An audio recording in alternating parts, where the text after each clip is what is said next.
Make sure to subscribe first so you won't miss any of our awesome videos.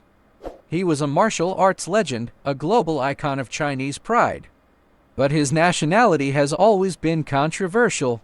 Was Bruce Lee American or Chinese? Today, we uncover the truth behind this martial arts king's real identity. Part 1. Birth and legal nationality. Was Bruce Lee American? On November 27, 1940, Bruce Lee was born in San Francisco's Chinatown. His father, Li Hoi-chun, was a Cantonese opera star, and his mother, Grace Ho, was of mixed Chinese and German descent. Under U.S. law, anyone born on American soil automatically gains American citizenship. So legally, Bruce Lee was indeed American. But here's the catch: he was taken back to Hong Kong at just 3 months old and lived there until he was 18.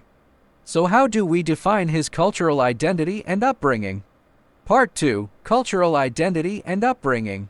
Was Bruce Lee more Chinese?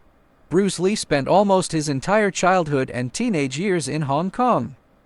He attended traditional Chinese schools before enrolling in the English-speaking St. Francis Xavier's College. But his surroundings were undeniably Chinese. He trained in Tai Chi as a child, later becoming a student of Wing Chun under Ip Man. His martial arts, language, and lifestyle were all deeply Chinese. Interestingly, he even starred in over 20 Hong Kong films as a teenager, like The Kid and the Orphan, always playing Chinese characters. Until age 18, culturally, Bruce Lee was a Hong Konger through and through. Part 3. Self-identity and public image. In 1959, Bruce Lee moved to the U.S. for college, later opening a martial arts school and breaking into Hollywood. There, he often emphasized his Chinese heritage, even stating in interviews, "I am Chinese first, a martial artist second." But reality was harsh. Hollywood at the time was deeply discriminatory against Asians, limiting him to side roles or villains. To survive, he even listed himself as American in some resumes. But this was more a career tactic. Privately, he always identified as a Chinese martial artist, and his creation, Jeet Kune Do, was rooted in Eastern philosophy.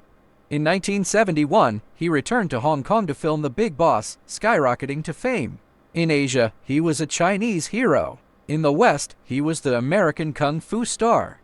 This duality frustrated even him. Part 4. Legal and historical context. Why is his nationality so complicated? Bruce Lee's nationality debate is tied to his era.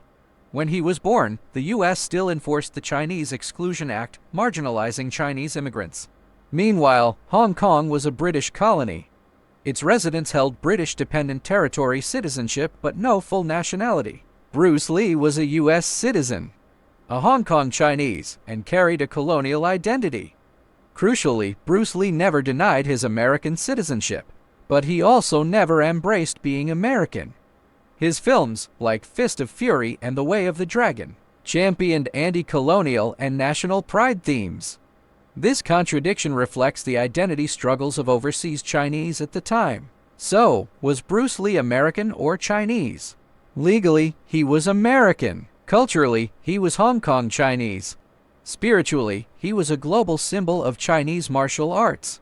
Maybe we shouldn't define him by nationality, but by how he made the world respect Kung Fu.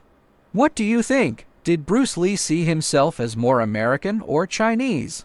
Let us know in the comments.